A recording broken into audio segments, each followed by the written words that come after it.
voisin suositella GladZoneria, että meillä on kaikki toiminut tosi hyvin, kaikki on tosi helppoa ja tietää, että sieltä saa sitten tukea aina tarvittaessa. Että kyllä mä suosittelen. Mä oon Iida-Maria Muilu, tapahtumatoimisto Evendalta, oon yrittäjä ja tapahtumatuottaja. Evendan tapahtumatoimisto tehdään erilaisia tapahtumia, muun muassa yritykselle asiakastilaisuuksia ja virkistyspäiviä ja tiimiyttäviä aktiviteetteja niihin. Ja tämän lisäksi tehdään myös yleistapahtumia, esimerkiksi kauppakeskustapahtumia. Meiltä on alusta asti ollut Zonerin verkkosivut ja se web-hotelli. Me vertailtiin vähän eri vaihtoehtoja.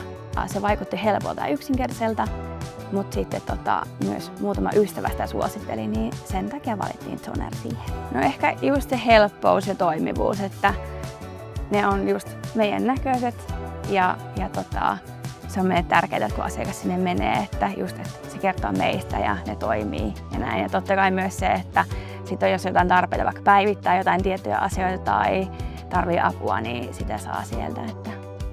Ja parasta on ollut semmoinen just nopeus ja sitten tuki. Ja se, että ehkä yrittäjänä haluaa itse käyttää aikaa johonkin muuhun kuin semmoisiin nettisivuasioiden selvittämiseen, niin ei ole ollut mitään ongelmaa. Yhteistyö on ollut tosi mukavaa, helppoa.